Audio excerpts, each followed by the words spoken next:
This is the CHRILLCAST. I'm Chris. And I'm Will. And I am Greg. Hi, Greg. Yeah, How are you doing? What do you do?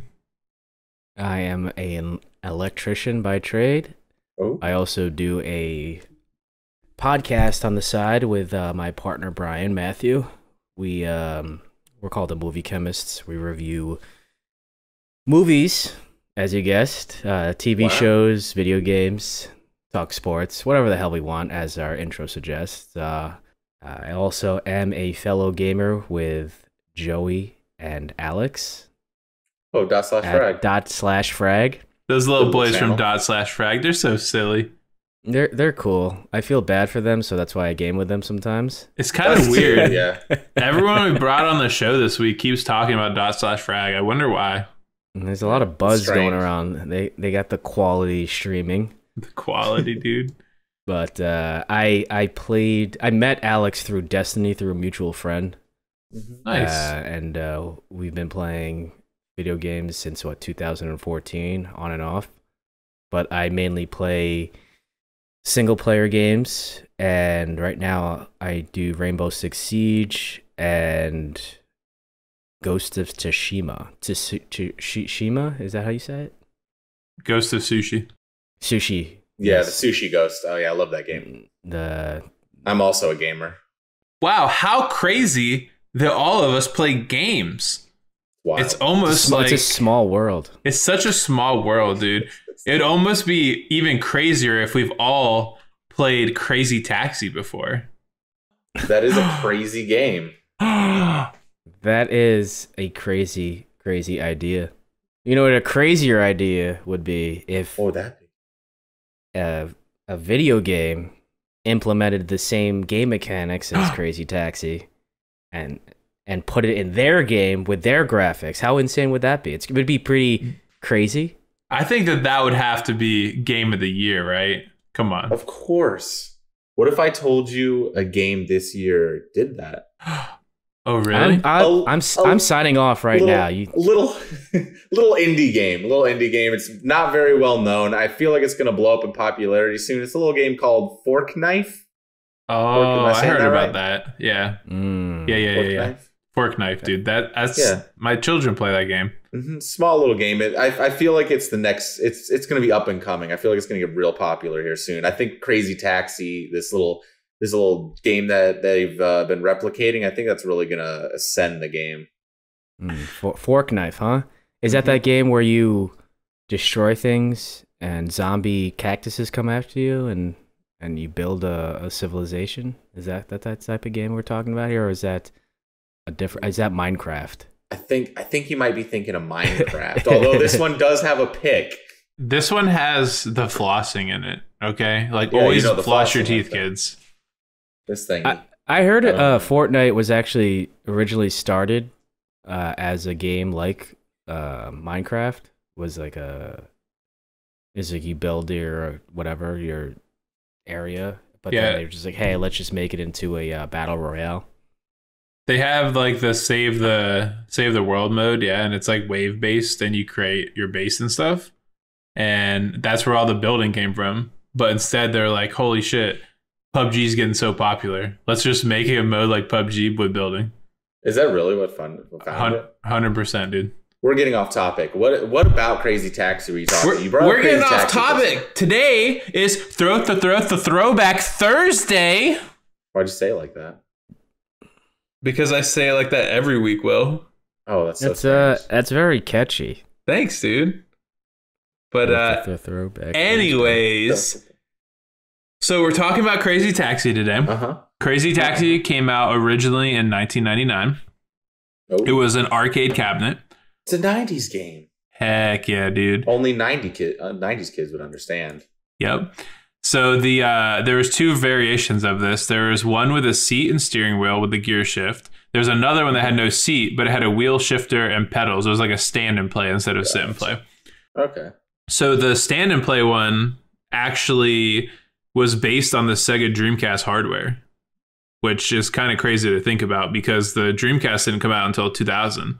So it was like almost a predecessor to the Dreamcast. it was nearly identical hardware in the cabinet, and the only thing that was different is it was limited by internal memory in the Dreamcast whenever they actually got it onto the hardware. It was capable of 60 frames at the time in 2000 and 1999. Like, that's kind of crazy to think about. Lord. Games today run on 30 frames. Like Destiny 2 on Xbox runs on 30 right now. You know, that you mentioned it, thinking back, I did notice even back then that I was like, damn, this is a really smooth ass game.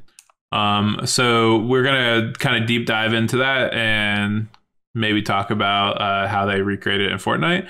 But before we do that, does anybody have any sort of memories of playing Crazy Taxi in the past? Was there anything that sticks out in your memory whenever you did play it? It's wild because I played a lot of Crazy. I owned the Dreamcast way back in the day, and I played a lot of Crazy Taxi, and I don't remember any of it. Like, it's just a distant memory. Like, it feels like a fever dream. Like, it might have been real, but also I might have just dreamt it up. It was a crazy time in my life. That's the first time I've ever heard someone reference that, like a fever dream. I thought I was the only one that got those. But yeah, I know what you're saying, because I remember just being at the arcade, and I'm like, oh look, that game I played a few times. I mean, it was fun, but to an extent, you know.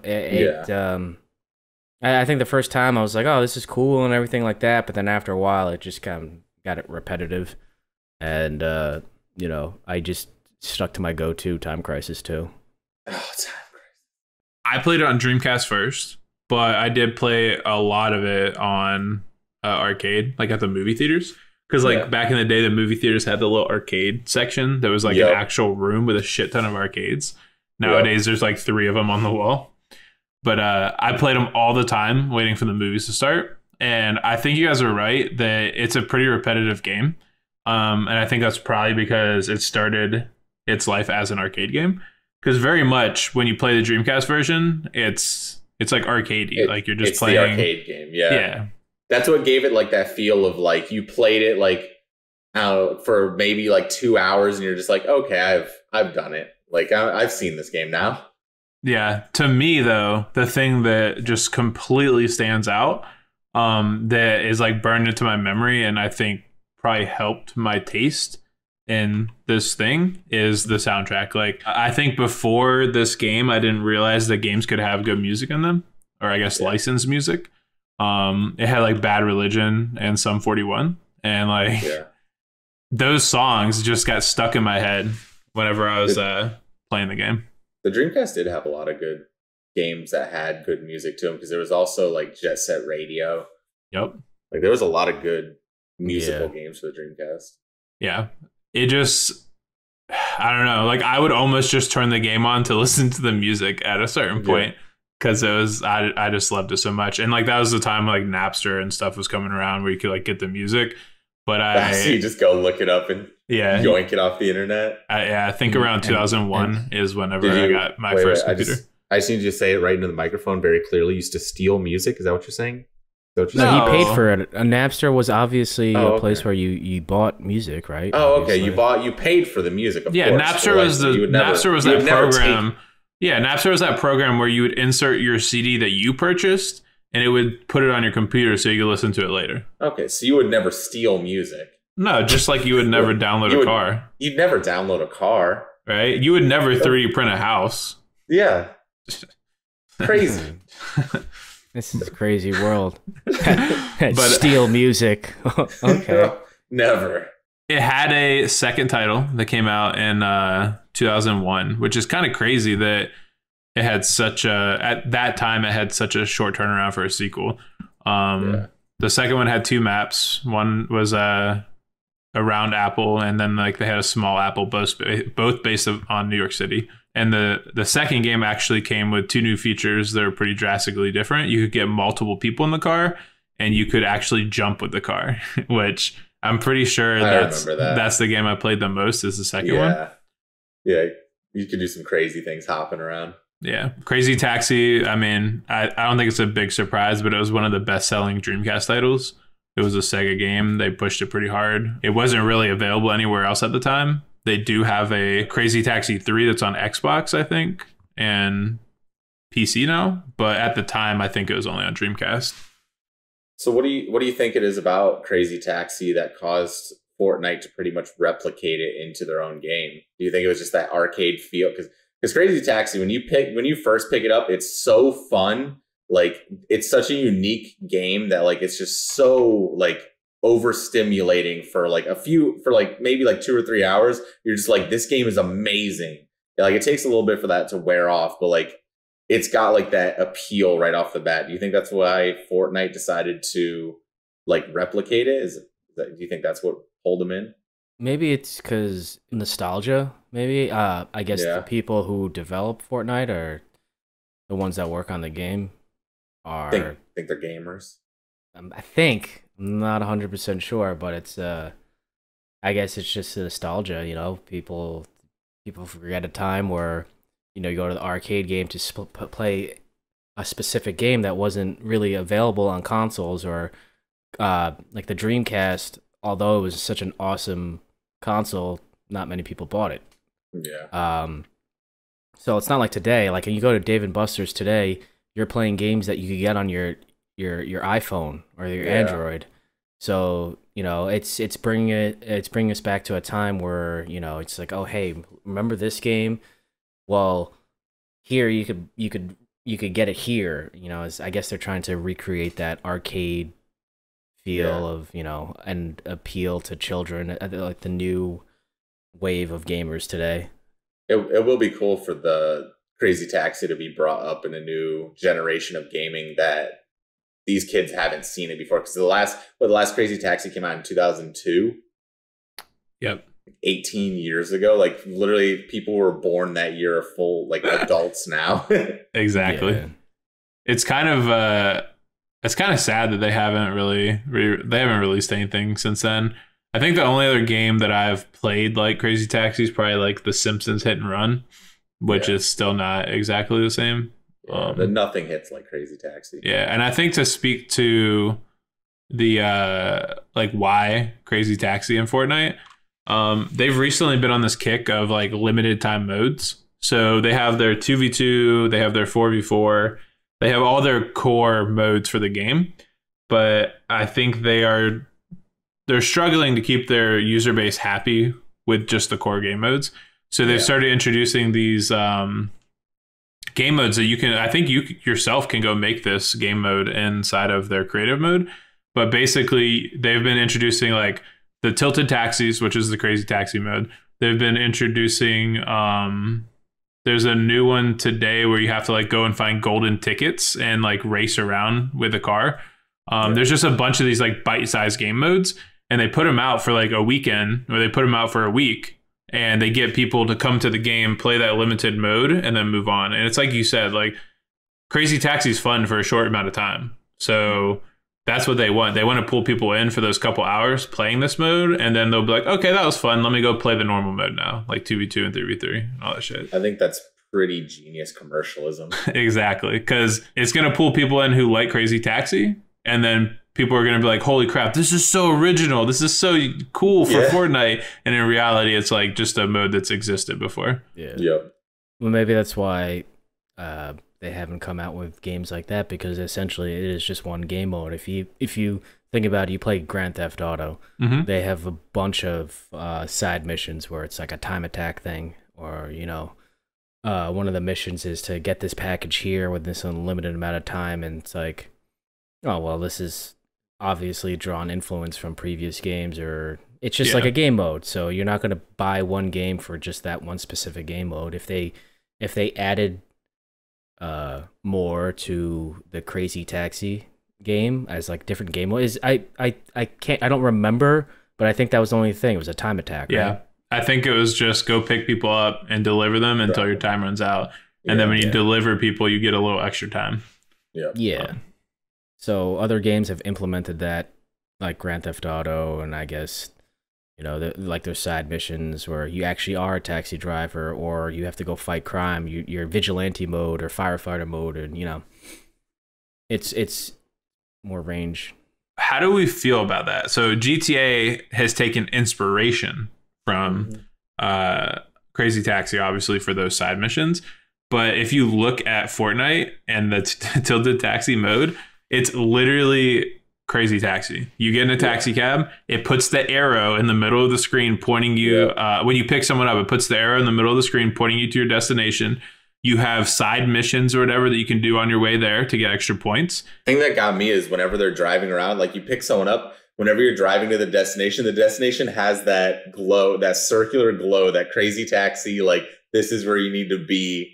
And I was like, oh man, like that's clearly your Crazy Taxi. And the other iconic thing about Crazy Taxi that I remember is like the people would shout like stupid ad-lib stuff at you. Yeah. And in this one, I'm pretty sure that like in the Fortnite one, the text pops up on the screen and they say random stuff to you. The only difference between Crazy Taxi and the Fortnite version is that obviously Fortnite is a battle royale online multiplayer. So like while you're playing, other people can like troll you. They can get in your car and they can use the plunger and like plunge you upside down and throw you across the map. They can blow your car up. They can shoot you. They can fight you. Like this stuff doesn't necessarily win you the game, but depending on if you're delivering somebody, it does help you get extra points.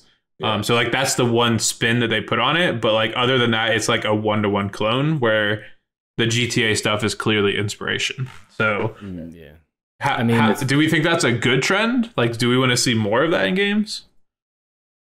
Of course, yeah. I mean, I think in this like circumstance, I believe it because Crazy Taxi's been gone for 18 years. I think in this circumstance, it's awesome because it's like a revival of that genre or that game. Like Crazy Taxi had that genre to itself and like it's been gone for so long. It is a cool little revival piece, even if it is like straight up copyright infringing. Yeah. It's good because that's what the gaming world is, you know, you're improving on something that was made previously. And that's one thing I really dislike about the gaming community when like they say, oh, that's just a clone about this game. That's just a clone. It's just like, well, hey, they're drawing inspiration and sometimes they're actually paying homage to it. You know, like if they interview some of the developers, it's just like, yeah, we all loved Crazy Taxi when we were kids, so this is why we implemented it.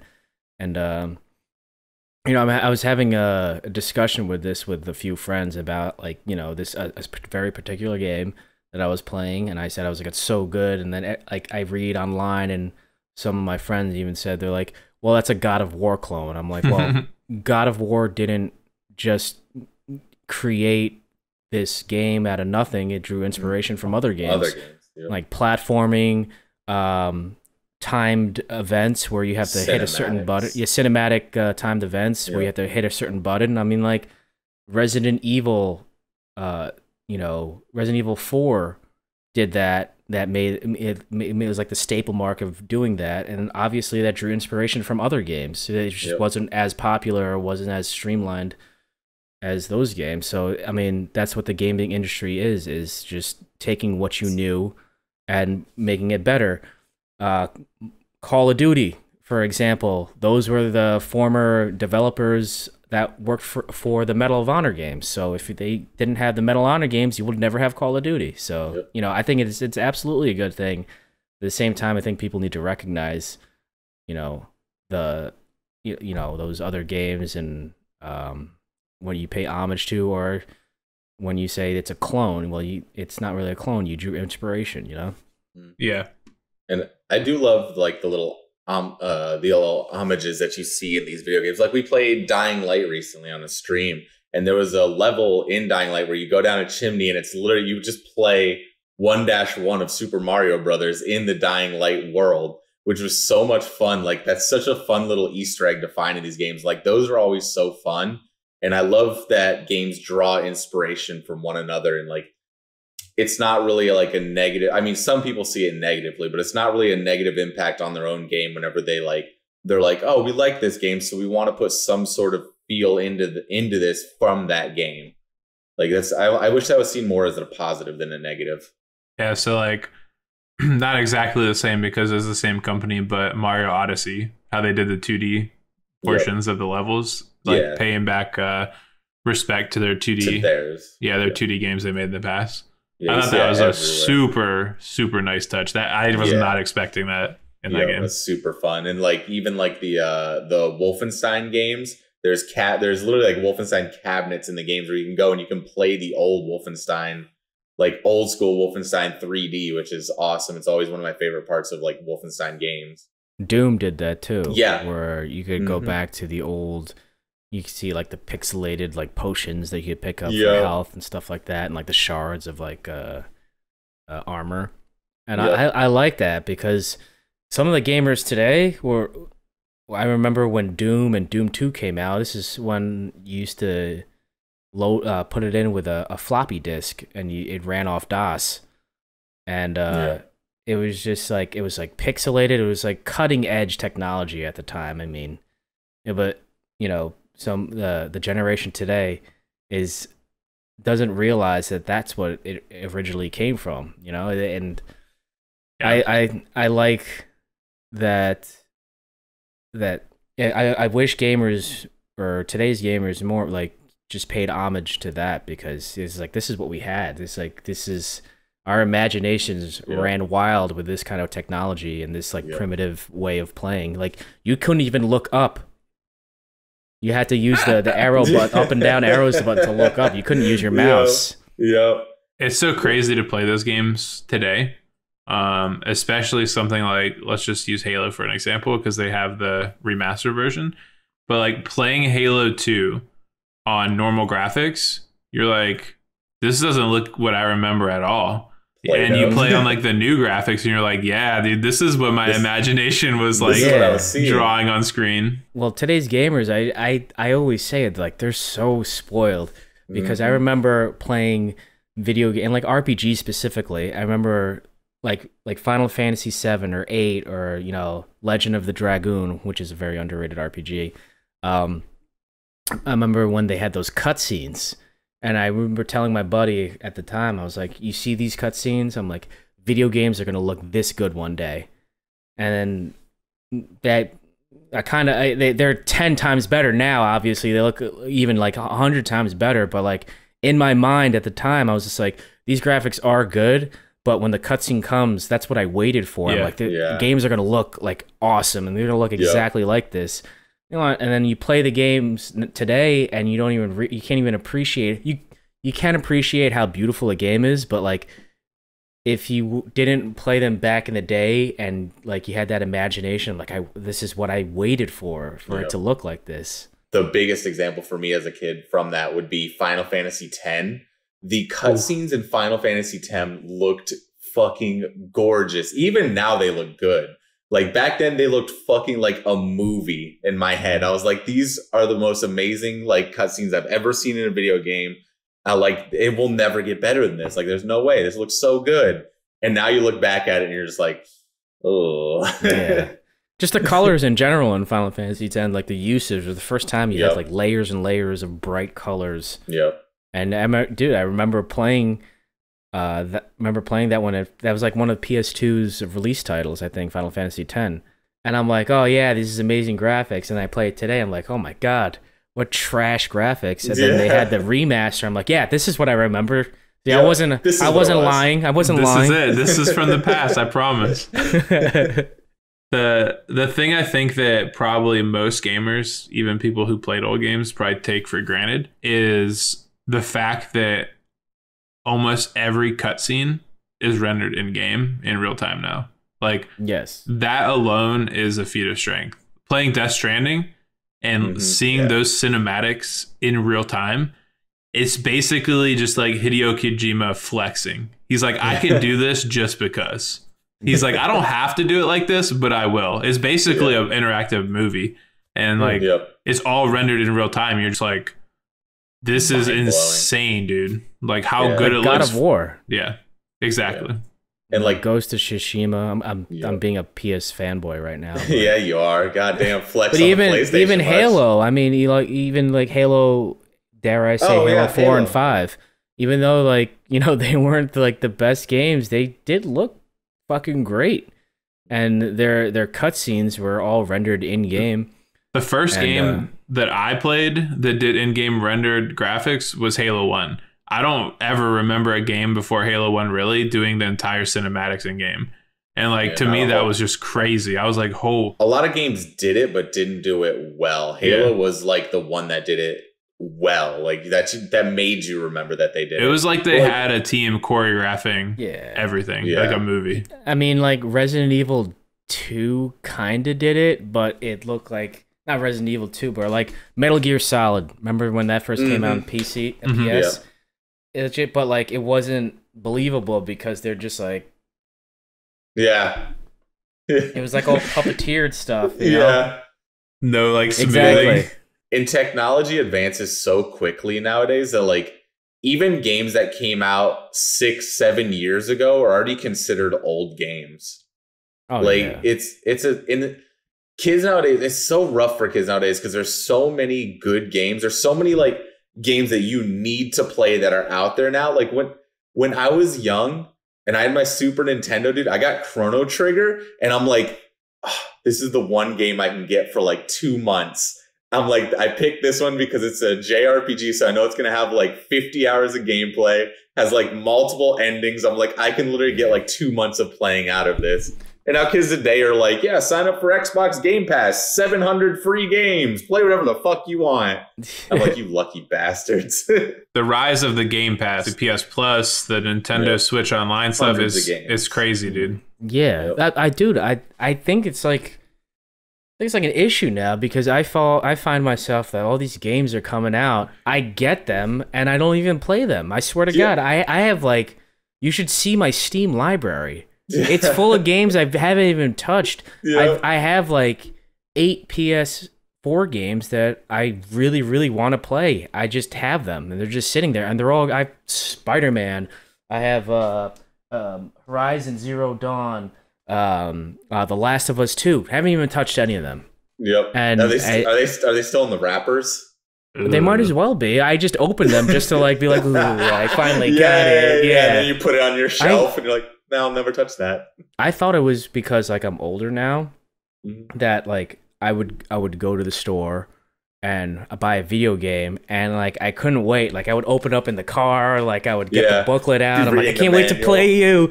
I get home now and I just throw it on my pile and I'm just like, yeah, no, I'll get to that. I got it. Yeah, I was gonna say that like I'm older now, so I don't have time to play it, but like I guess it's like gamer anxiety where I have all these games I don't even know what to play. Yeah. I feel like that's a real thing because I promise you, with the rise of the Battle Pass and like the season, like, hey, 60 days, play the game and you can earn this loot. It's in every game that's multiplayer now. And I get the biggest FOMO in the world. I'm like, I need to play Rocket League and get the pass done. I need to play Fortnite with my children to get the pass done. I need to do this. And it boils down to like, I'm literally on the couch just rocking back and forth. And I'm like, there's so many passes I got to finish. And I'm like, I can't do it. And I just don't play the game. I'm just like, nah, I'm good, dude. We're getting a little off topic here. That's fine, bro. Hey, if you want to listen to some talk about Battle Pass, go watch this old episode. It's up there somewhere. We already talked about it, didn't we, Will? You remember that episode? Yeah, of course I do. How'd you get it up there? Well, you see, like, I just kind of did that, and it was up there. Oh, so strong. So now that we've wrapped up our ending thoughts, is there anything you want to say or plug? Yeah, no, I appreciate you guys having me on the CHRILLCAST as a fellow podcaster. I appreciate versions of podcasts, I guess, you know, coming together, and it's the ultimate crossover, dude. The ultimate cross, yes. The ultimate we're crossover. Doing that right now. Of Ultimate Destiny. Good guys, bad guys, and explosions. As far as I can see, but only one will prevail. I wonder who it will be. Copyright. Oh, fuck. Yeah, no, it's meshing together, and sharing our thoughts and opinions with each other. We at the Movie Chemists podcast appreciate other podcasters. We throw no hate.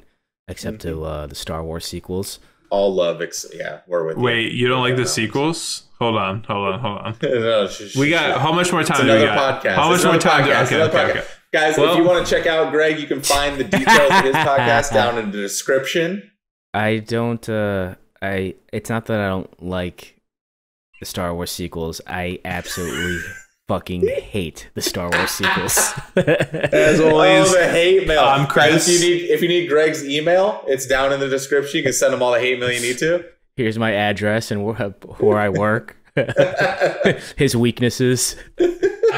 Fears. What are you saying now, Chris? As always, I'm Chris. Oh, I'm Will. And I am Greg. And we will see you on the next CHRILLCAST. Next CHRILLCAST.